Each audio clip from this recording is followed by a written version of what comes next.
Lisa Shaw was 44 when she died in May. She was a mother of one and worked as a presenter at BBC Radio Newcastle. Lisa had received her first dose of the AstraZeneca vaccine a couple of weeks earlier and was taken to hospital after complaining about a headache. She suffered blood clots in her brain, which a coroner ruled led to her death, caused by a condition called vaccine-induced thrombocytopenia. 73 people have died from the same condition in the UK, but her husband Gareth says the way their details are reported is disrespectful, and he's unable to remember his wife without needing to mention caveats about how rare the condition that killed her is. He wants those who have died because of taking a COVID-19 vaccine to be remembered properly and not just as a line in a story about vaccines. I've been speaking to Gareth tonight. Lisa was a radio presenter of over 20 years. She worked on BBC Radio Newcastle. Had worked on a number of commercial radio stations in the past.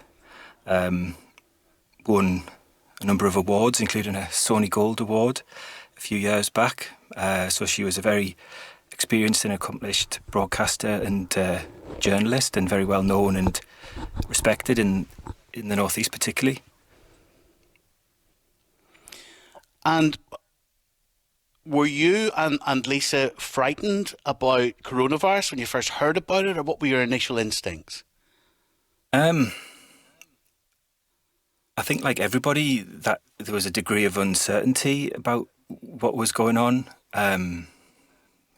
The news, it was probably quite alarming and quite scary, and it did have an impact on our mindset, I think, in terms of, we didn't know what was coming around the corner from a work point of view and a lifestyle point of view. We've both got parents in their 70s and things like that, and that comes with its concerns and worries about what's going to happen for them, particularly when lockdown started, and we were quite worried about how they were going to get on. How did she feel about getting vaccinated? Lisa was excited about getting her vaccine. She certainly wasn't worried about getting a vaccine. She was, very, very keen to get the jab in order to try and help get the country back to normal again, to be able to see a mum and to see her sisters and a dad and stepmom and my parents and things like that, and to just try and get a degree of normality back. I think, like an awful lot of people, she was, we watched the progress on the news of the jab going into production and the first person getting the vaccine and all this sort of stuff. And something that Lisa actually did on her show was she would celebrate it when people in the North East would call in and have got their vaccine, starting earlier with the slightly older listeners. They would call in to let her know that they'd received a vaccine, and there was a little element of celebration about it, I think, as people started to at least make steps towards normality again. When did you realise, Gareth, something had gone wrong? What happened? Lisa had her AstraZeneca jab on the 29th of April. It was a Thursday. The following Friday, which was the 7th of May, she got some quite bad headaches. But you read about the side effects and things like that, and, we just brushed it off as a side effect.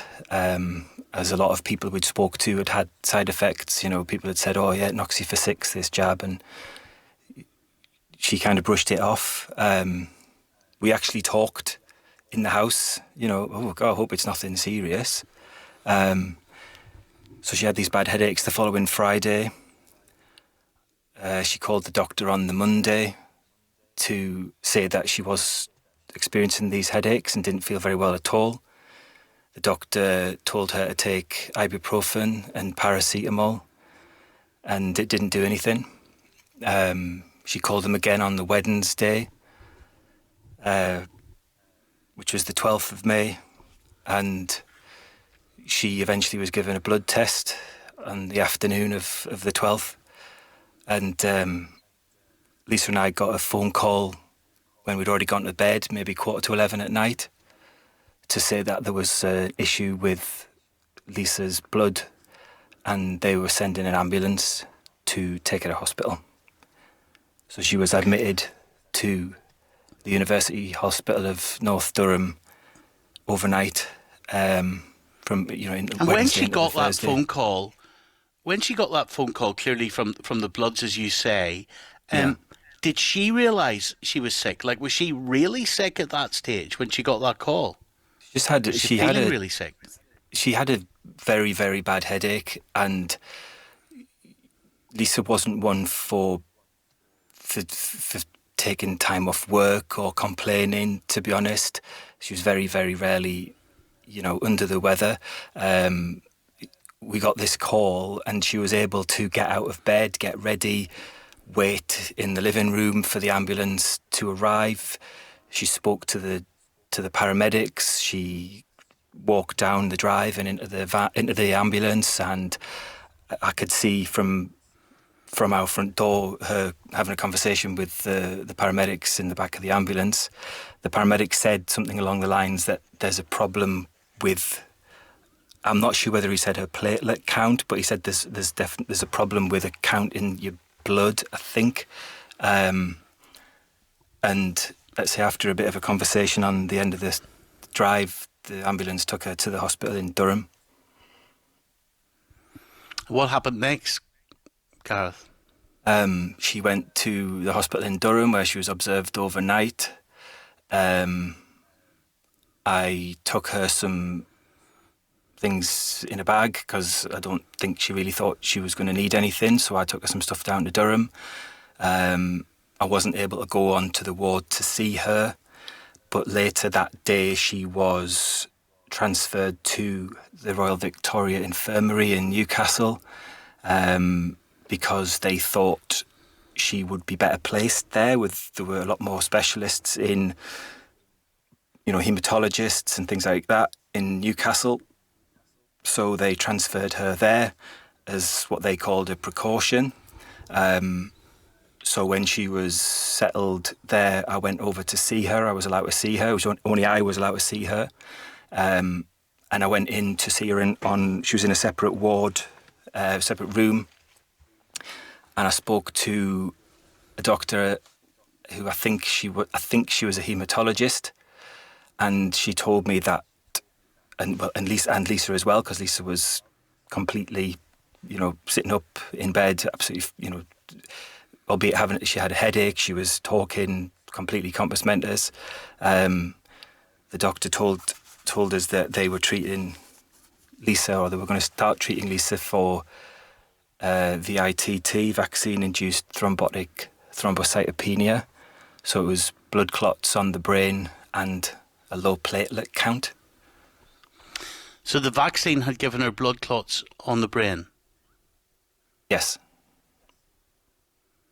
And this was the AstraZeneca, the Oxford AstraZeneca vaccine? Yes, her first dose.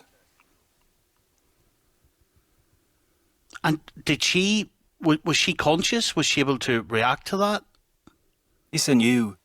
Lisa was in the hospital in Newcastle from the Thursday to the Sunday afternoon, and she was perfectly aware of what was going on. They carried out some treatments trying to up the level of platelets in Lisa's blood, and she made a lot of progress. And I've got messages on my phone, Stephen, her telling me and her sisters how well she's doing and how the doctors think she's making some good progress. They think that she'll be in hospital for a while longer, but she's making good progress. So I was in and out of the hospital seeing her Thursday, Friday, Saturday. On the Sunday afternoon,